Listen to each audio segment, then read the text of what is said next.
नमस्कार, मैं हूं दिनेश कुमार। आप देख रहे हैं अपना खास कार्यक्रम सीधी बात। सीधी बात पर आपका बहुत बहुत स्वागत है। ज्यादातर लोग घुमा फिरा कर बात करते हैं, बहुत ही कम लोग ऐसे होते हैं जो सीधी बात करते हैं। मैं अपनी बात एक शेर के माध्यम से शुरू करना चाहूंगा। गोपाल दास जी का शेर है, अपनी भाषा के बिना राष्ट्र न बनता राष्ट्र, बस है वहां महाराष्ट्र या बस है सौराष्ट्र। आप सभी को पता होगा, भारत में हर साल 14 सितंबर को राष्ट्रीय हिंदी दिवस के रूप में मनाया जाता है। हिंदी भाषा और हिंदी पत्रकारिता विषय पर सीधी बात करने के लिए आज हमारे साथ मौजूद हैं भारतीय जनसंचार संस्थान के हिंदी पत्रकारिता विभाग के विभागाध्यक्ष प्रोफेसर डॉक्टर राकेश उपाध्याय जी। बहुत बहुत स्वागत है सर आपका। बहुत बहुत धन्यवाद, बहुत बहुत धन्यवाद। सर, मेरा पहला सवाल है, राष्ट्रीय हिंदी दिवस के अवसर पर पूरे भारत में हिंदी पखवाड़ा कार्यक्रम मनाया जा रहा है। हिंदी पखवाड़ा क्या है और इसे मनाने के मायने क्या है? बहुत बहुत धन्यवाद दिनेश जी, कि आपने मुझे अपने इस चर्चा सत्र में आमंत्रित किया है और मैं सभी आपके दर्शकों को और आपको भी आगामी हिंदी दिवस की शुभकामनाएं सबसे पहले दे रहा हूं। 14 सितंबर को हम लोग प्रतिवर्ष हिंदी दिवस के रूप में मनाते हैं और इस संदर्भ में पूरे देश में सभी प्रतिष्ठान, चाहे सरकारी हों, गैर शासकीय हों, राज्य सरकारें हमारी हों, विद्यालय हों और निजी रूप में भी लोग 14 सितंबर से लेकर के 30 सितंबर तक ये जो पखवाड़ा है 15 दिन का, उसको अपनी जो मातृभाषा है, अपनी जो राजभाषा है, उसको सेलिब्रेट करते हैं और उसके संदर्भ में अनेक प्रकार के कार्यक्रम आयोजित करते हैं। ये पखवाड़ा मनाते इसलिए है क्योंकि हमें एक स्मृति रहे, हमारे मन में एक स्पष्टता रहे कि आखिर जो इतने लंबे संघर्ष के उपरांत भारत को स्वतंत्रता मिली, लेकिन जहां तक भारत की भाषिक स्वतंत्रता का सवाल है, तो हमने जो अपना संविधान निर्मित किया इतने परिश्रम के बाद, तो संविधान सभा में 14 सितंबर 1949 की जो तारीख है वो एक तरह से अमिट हस्ताक्षर है। हिंदी भाषा और देवनागरी लिपि, इसको एक संवैधानिक दर्जा प्राप्त हुआ। उस दिन संविधान सभा ने उसको अंगीकृत किया। तमाम बहस मुबाहिसों के बाद अनेक प्रकार के विचार थे, अनेक प्रकार के मतभेद थे। हिंदी कैसे शासन की भाषा बन सकती है, और इसको लेकर के प्रारंभ से ही हमारे जो स्वतंत्रता आंदोलन के मनीषी थे, एक तरह से हमारे स्वतंत्रता सेनानी थे, उनके मन में भी प्रारंभ से एक ये संकल्पना थी कि देश आजाद होगा तो उसके बाद भारत की भाषा कौन सी होगी। और सैकड़ों वर्षों के बाद भारत को आजादी मिल रही, और इस दरमियान जो भारत की गुलामी शुरू हुई तो अनेक भाषाएं वो एक तरह से शासन की भाषाओं के रूप में दर्ज हो गई। और विकेंद्रित रूप में देखें तो हमारी जो गणतांत्रिक प्रणाली है, हजारों वर्ष पहले से वो विविध भाषाओं को लेकर आपस में एक समन्वय के साथ चलती रही है, पर कोई न कोई केंद्रीय शासन की भाषा तो रहती आई है। 14 सितंबर 1949 को हमारे संविधान ने, हमारी संविधान सभा ने हिंदी को राजभाषा के रूप में और देवनागरी लिपि को अंगीकृत किया। इसलिए हम लोग ये हिंदी पखवाड़ा उसी की स्मृति में मनाते हैं। 1953 से ये नोटिफाई हुआ, 14 सितंबर 1953 से, कि हम हर वर्ष 14 सितंबर को एक हिंदी दिवस के रूप में मनाएंगे। सर, वहीं आपने राजभाषा और राष्ट्रीय भाषा की बात की, तो कई दर्शक इसमें संशय में रहते हैं कि राष्ट्रीय भाषा और राजभाषा में अंतर क्या होता है। इसको देखिए, अनुवाद के कारण बहुत सारी समस्याएं आ जाती हैं। राजभाषा मतलब जिसमें शासन का कामकाज होगा, और राज्य को हम देश भी कह सकते हैं। तो हमारे देश का कामकाज जब हमारा शासन ही हिंदी में कर रहा है, तो अन्य उसके जो अंग हैं वो भी हिंदी को अपनाते हैं, और इस कारण से हमारी राष्ट्रभाषा भी हिंदी हो जाती है। अब जहां तक भाषाओं का सवाल है, भारत ने अपनी सभी भाषाओं को राष्ट्रीय रूप में स्वीकृति दी है। सभी मातृभाषाएं हैं। ये अंग्रेजों के समय में अनेक प्रकार की शब्दावली प्रचलित हो गई, वर्नाक्यूलर है, ये क्षेत्रीय भाषा है, रीजनल लैंग्वेजेस है, आज तक वो शब्द प्रयोग चलता है। इसके कारण जो गैर हिंदी भाषी है उनके मन में कहीं न कहीं कोई डाल सकता है कि भाई देखो, तुम तो क्षेत्रीय हो, तुम तो राज्य से जुड़े हो, जबकि ऐसा भाव होना नहीं चाहिए, है भी नहीं। हिंदी जो है वो सबको साथ लेकर चलती है। एक भाषा है जो बड़े भूभाग में भारत की बोली जाती है, करोड़ों लोग, अरबों लोग उसको समझ रहे हैं दुनिया भर में। तो उस भाषा को के साथ हम मिलकर चलें और सब भाषाओं को साथ लेकर के चलें। तो हमारी सभी मातृभाषाएं जो भारत के अंदर पुष्पित हुई हैं, पल्लवित हुई हैं, भारत के साथ, भारत की मिट्टी के साथ जिनका जुड़ाव है, वो सभी भाषाएं राष्ट्रीय भाषाएं हैं। किंतु राष्ट्रीय भाषाओं में जो समन्वय का सूत्र लेकर चले, सब भाषाओं को आपस में जोड़ दे और शासन की जो संचार व्यवस्था है उसको एक दृढ़ आधार प्रदान करे, इसलिए हिंदी भाषा को संविधान सभा ने अंगीकृत किया है राजभाषा के रूप में। वहीं जब हम बात पत्रकारिता की करते हैं तो अंग्रेजी की तुलना में हिंदी भाषा संकुचित दिखाई देती है, जबकि हिंदी भाषा समझने और बोलने वाले लोग अधिक हैं। इसका क्या कारण है? नहीं, वैसा नहीं है, कोई संकुचन नहीं है। और हिंदी की जो मीडिया है वो अंग्रेजी की तुलना में बहुत अधिक शक्तिशाली रूप में आज स्थापित हो गई है। सबसे ज्यादा जॉब हिंदी मीडिया से आ रहे हैं और हिंदी के अखबार सारी दुनिया के सबसे ज्यादा पढ़े जाने वाले अखबार है।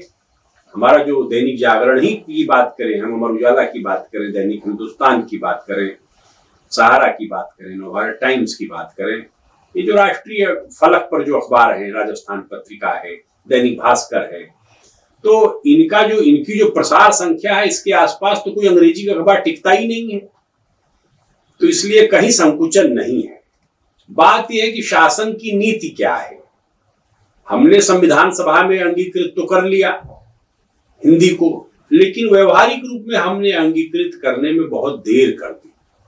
आज जो शासन, भारतीय शासन है, वहां मैं देखता हूं कि सत्ता के गलियारों में, पावर कॉरिडोर्स में सारे सेक्रेटरीज हैं, सचिव हैं, वो सभी धड़ल्ले से हिंदी भाषा का प्रयोग कर रहे हैं। आज जो है हमारी पढ़ाई लिखाई में, उच्च अध्ययन में, हायर स्टडीज में भी ये हिंदी का प्रयोग अतुलनीय हो रहा है। पहले ऐसा नहीं देखा। आईआईटीज में, इवन मेडिकल साइंस में आप अगर एमबीबीएस करना चाहते हैं तो पहले तो मैंडेटरी था हिंदी। अगर आपको अंग्रेजी नहीं आती है तो आप तो बैठ ही नहीं सकते थे कहीं, इवन सिविल सर्विसेज में एग्जाम नहीं दे सकते थे। और हम जानते हैं 80 के दशक के पहले सब स्थिति थी, लेकिन आज की स्थिति बदल चुकी है। अब तो हिंदी भाषा में पढ़ाई हो रही है। हिंदी भाषा में एक तरह से आप किसी भी विद्यार्थी को हिंदी भाषा में परीक्षा देने से और पढ़ने से व्यवस्था देना ही उस संस्थान का कर्तव्य है। सर, वहीं जब हम देखते हैं कि हिंदी भाषा के जो समाचार पत्र है या फिर मीडिया है, उसमें अंग्रेजी भाषा वाणिज्यिक क्षेत्र में हावी दिखता है। अंग्रेजी भाषा के जो पत्र हैं, पत्रिका हैं या फिर न्यूज चैनल्स हैं, उसमें ज्यादा अधिक वाणिज्यिक लाभ होता है उनको। इसका सब क्या है? ये पुरानी बात हो गई। नई परिस्थिति में जितनी अंतरराष्ट्रीय मल्टीनेशनल्स कंपनियां हैं वो सब हिंदी की ओर उन्मुख हो चुकी हैं। सबके विज्ञापन हिंदी में आ रहे हैं, सबका जो कामकाज है वो हिंदी में हो रहा है। अगर वो हिंदी न बोले, हिंदी न समझे, हिंदी में अपने व्यापार को बढ़ावा न दें तो उनकी सामग्री बिकने में कठिनाई खड़ी हो जा रही है।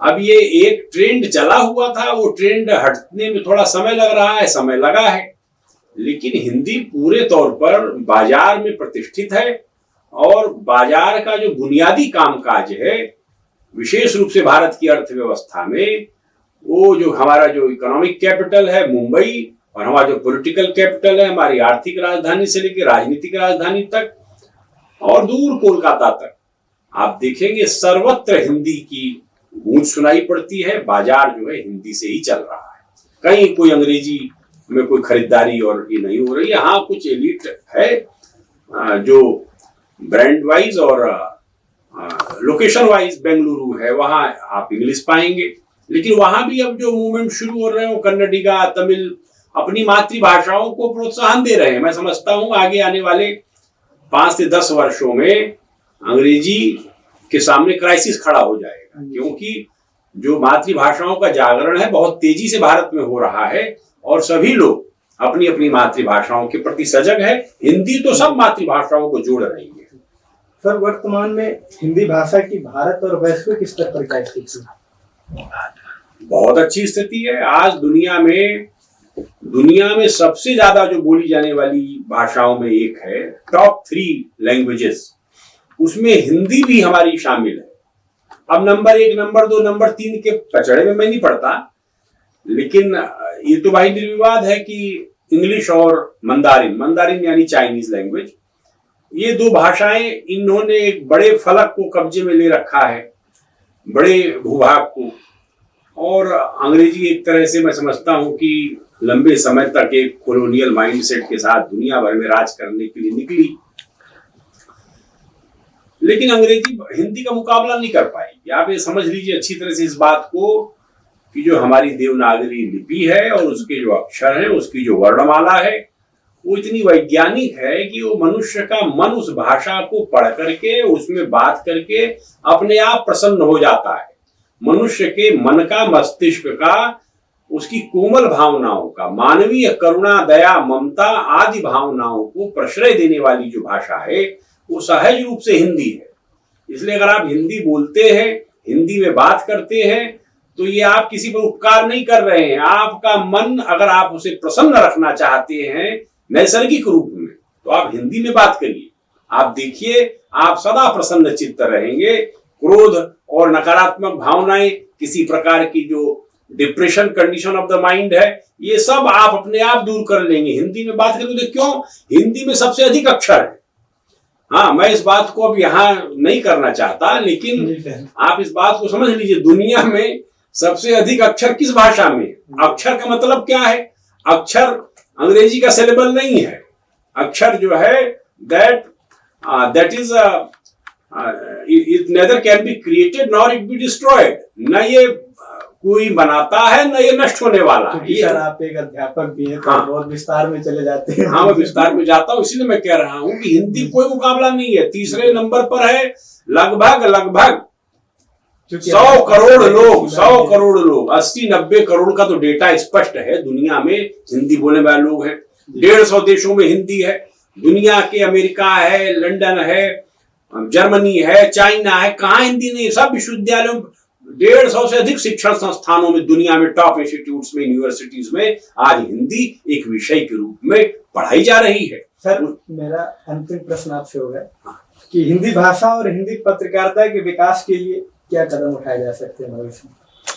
अपने आप सब नैसर्गिक हो रहा है। आप देखिए, टेलीविजन मीडिया आया, इंटरनेट मीडिया आया, डिजिटल क्रांति हुई है, तो इसमें पहले एक तरह से जो फॉन्ट थे उनको लेके बड़ी दिक्कत होती थी।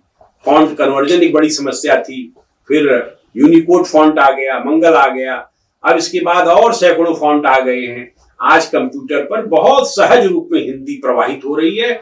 उस भाषा में सब कुछ लिखा जा सकता है, सब कुछ पढ़ा जा सकता है, और इसलिए इसमें चुनौती इतनी ही है कि बुनियादी रूप में, मैं एक शिक्षक के रूप में देखता हूं कि बुनियादी तौर पर हमारी जो प्राथमिक शालाएं हैं, विशेष रूप से हिंदी प्रदेश में, चाहे वो राजस्थान है, चाहे उत्तर प्रदेश है, चाहे मध्य प्रदेश है, चाहे बिहार है, चाहे झारखंड है, ये सारा जो भूभाग है, और उधर कोलकाता तक, इधर भुवनेश्वर तक, इधर रायपुर छत्तीसगढ़ तक, इधर मुंबई महाराष्ट्र तक, और इधर राजस्थान और जम्मू कश्मीर, हिमाचल, आपका जो हरियाणा का क्षेत्र है, उत्तराखंड का क्षेत्र है, इस पूरे क्षेत्र में हमारी जो बुनियादी शिक्षण पद्धति है वो हमारे लिए चुनौती बनी हुई है। मतलब हिंदी भाषा पढ़ाने के लिए हमें अच्छे शिक्षक चाहिए जो किसी भी प्रकार के वर्तनी दोष से मुक्त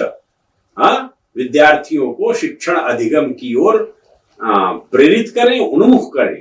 अगर हम ये कर पाए तो हिंदी की बड़ी सेवा होगी। क्यों? बुनियादी रूप में जब हिंदी को हम अशुद्ध लिखना बच्चों को सिखा देते हैं तो उसका परिणाम दूरगामी होता है। वो ग्रेजुएट पोस्ट ग्रेजुएट लेवल पर जाकर कंफ्यूज हो जाते हैं, उनको संभ्रम पैदा हो जाता है कि क्या सही है, छोटा ऊ नहीं है, बड़ा ऊ क्या है, छोटी क्या है, बड़ी क्या है, रेफ कैसे लगता है।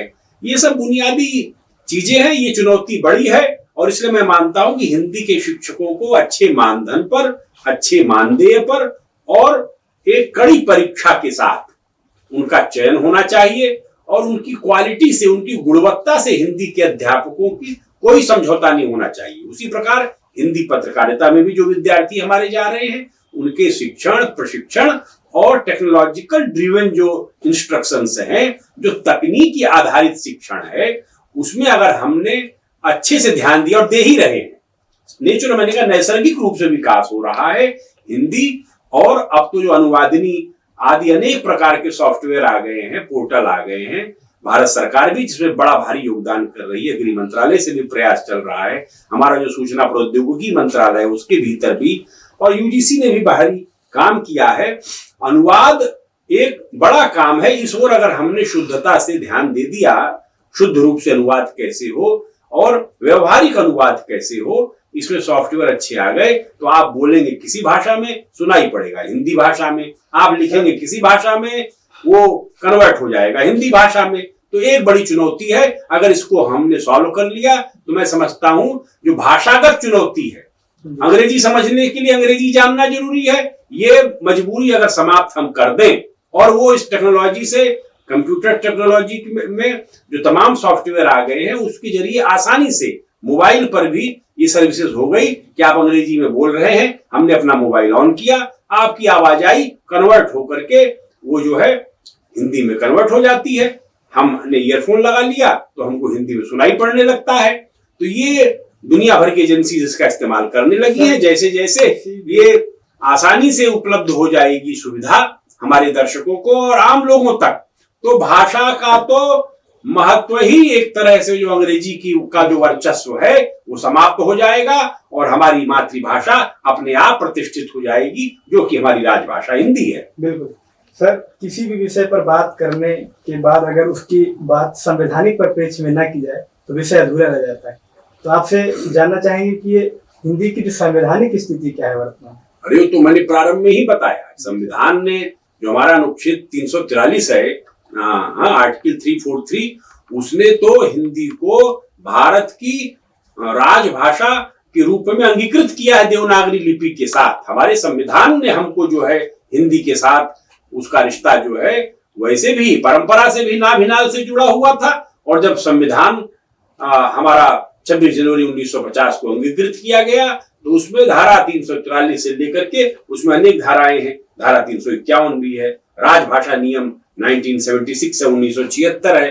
केंद्र सरकार के और उसके मंत्रालयों के बीच जो कामकाज की भाषा है, जो क क्षेत्र है, ख क्षेत्र है, ग क्षेत्र है, उसमें हिंदी भाषी प्रदेशों में हिंदी में बातचीत और हिंदी में संचार राजभाषा के रूप में शासकीय कामकाज के सभी संदर्भों में आप हिंदी का ही इस्तेमाल करेंगे। तो अब धीरे धीरे वह जो लॉ है, कानून है, वो उसका इन्फोर्समेंट जितनी तेजी से होगा विधि के रूप में, मैं तो देख रहा हूं भारत सरकार के सब सचिव जो है अब हिंदी में बोलने में अभिमान महसूस, गर्व महसूस कर रहे हैं। क्यों? क्योंकि संविधान की उस भावना को लागू करने के लिए जैसा नेतृत्व चाहिए, राजकीय नेतृत्व, वैसा नेतृत्व आज भारत के पास है। हमने देखा है माननीय प्रधानमंत्री जी श्री नरेंद्र मोदी जी वो दुनिया भर में हिंदी में ही अपनी बात कहते हैं। तो जो शासन का प्रशासन है, प्रशासन तो अपने नेतृत्व की आंख और उसके संकेत को देखकर चलता है, और वह संकेत माननीय प्रधानमंत्री जी, माननीय गृह मंत्री जी, सरकार के सभी मंत्रालयों के मंत्री अपने कामकाज से, अपने व्यवहार से, अपने एक तरह से हिंदी की प्रतिष्ठा के साथ दे रहे हैं और सब भाषाओं को साथ लेकर चले। एक विशेष बात यह है कि हिंदी में जहां शब्दों की कमी है तो वो संविधान ने कहा हुआ है संस्कृत से हम शब्द लेंगे। संस्कृत में अगर कोई, ऐसा तो संभव नहीं कि संस्कृत में शब्द न हो, फिर भी बोलचाल में अगर कोई शब्द किसी भी भाषा से आ रहा है उसको हमने लिया है। अभी हमने भारतीय संसद में, जो हमारी नई संसद स्थापित हुई है, उसमें एक राजदंड स्थापित हुआ है। वो तमिलनाडु में उसके लिए शब्द प्रयोग होता है सेंगोल। वो सेंगोल सब हिंदी अखबारों ने उठा लिया। तो ऐसे तमाम शब्द जो हिंदी में या अन्य जगह नहीं है, हमारी अन्य मातृभाषाओं में वो शब्द हैं अगर, तो हम उसको ले रहे हैं। ये एक प्रकार से आपस के समन्वय के नए युग का सूत्रपात है, जिसके लिए मैं निश्चित रूप से भारत के प्रधानमंत्री आदरणीय श्री नरेंद्र मोदी जी को शुभकामना दूंगा कि उनके राज्यारोहण के बाद, उनके शपथ ग्रहण के बाद भारतीय संसद में और संसार के सभी देशों में हिंदी का डंका जिस रूप में बज रहा है, वह सभी हिंदी प्रेमियों के लिए न भूतो न भविष्यति जैसी स्थिति हो गई है। इतना आनंद तो पहले कभी नहीं हुआ था। मुझे याद है, मैंने एक पत्रकार के रूप में देखा है, भारतीय संसद में हमारे बिहार प्रदेश से श्रीमान लालू प्रसाद यादव आते थे, उत्तर प्रदेश से श्रीमान मुलायम सिंह यादव आते थे। हिंदी की प्रतिष्ठा के लिए अनथक संघर्ष हुआ है। डॉक्टर राम मनोहर लोहिया, पंडित दीनदयाल उपाध्याय, महात्मा गांधी और उसके भी पहले हिंदी साहित्य सम्मेलन की जो अध्यक्षता की भारत रत्न पंडित मदन मोहन मालवीय जी महाराज ने, इन सब लोगों ने हिंदी की गरिमा को अक्षुण्ण रखने के लिए, हिंदी को पुनर्प्रतिष्ठित करने के लिए, राजर्षि पुरुषोत्तम दास टंडन का मैं नाम लूंगा, और ऐसे कितने ही साहित्यकार हैं, राजनेता हैं, जिन्होंने हिंदी को अपनी आत्मा की भाषा के रूप में स्थापित किया। गांधी जी तो कहते ही थे, वह तो गुजराती पृष्ठभूमि से आए थे, हमारे माननीय प्रधानमंत्री भी गुजराती पृष्ठभूमि से आते हैं, लेकिन आप देखिए उन्होंने हिंदी को ऐसे अंगीकृत कर लिया और कहते ही हैं हम तो हिंदी के पुत्र हैं। तो हिंदी जो है किसी भाषा के साथ कोई भेदभाव नहीं करती, किसी भाषा को मिटाना नहीं चाहती। अंग्रेजी मिटाना चाहती है, ये अंग्रेजी का नेचर है। ये अंग्रेजी जो है शुरू से कॉलोनियल माइंडसेट लेकर चली है कि दुनिया के देशों को गुलाम बनाती है और दुनिया में अपने को इंपोज करती है। ध्यान रखिए, हर दिन जो है जो लैंग्वेजेस हैं उनके सामने एक विलुप्त होने का खतरा खड़ा हो गया। बहुत सारी भाषाएं हैं जिनका साहित्य, जिनकी संस्कृति अजर अमर रही है, सुंदर रही है, छोटे ही क्षेत्र में क्यों न रही हो, लेकिन आज उन भाषाओं के सामने इस अंग्रेजी के वर्चस्व ने, इसके साम्राज्यवाद ने, अंग्रेजी साम्राज्यवाद ने खतरा खड़ा कर दिया। लेकिन हिंदी को हम अगर अंगीकार करते हैं तो हिंदी सब मातृभाषाओं के पुष्पित होने की, पल्लवित होने की गारंटी है। ये उसके स्वभाव में है। समय की अपनी सीमा है सर, तो बहुत बहुत धन्यवाद आपका। आपने हमारी सीधी बात कार्यक्रम में नहीं, आपने बहुत सुंदर, दिनेश जी आप बहुत अच्छी तरीके से आपने मुझे बुलाया, इसके लिए मैं धन्यवाद ज्ञापित करता हूं। और आपके दर्शकों से भी कहना चाहता हूं कि हिंदी भाषा को लेकर किसी भी प्रकार की झिझक छोड़ दीजिए। हिंदी में बोलना अपने मनोमस्तिष्क को उस परम तत्व से जोड़ देना है जिसके साथ आपका जो योग हो जाता है, मिलना हो जाता है, तो आपको फिर आनंद के लिए कुछ और पाने की आवश्यकता नहीं रहती है। हिंदी आनंद देने वाली भाषा है, हिंदी सच्चिदानंद की भाषा है। बहुत बहुत धन्यवाद सर आपका। नमस्कार, बहुत बहुत धन्यवाद, नमस्कार। तो आप देख रहे थे हमारा कार्यक्रम सीधी बात। सीधी बात पर आज हमारे साथ डॉक्टर राकेश उपाध्याय ने हिंदी विषय पर बात की। ऐसे ही कार्यक्रम देखने के लिए बने रहिए।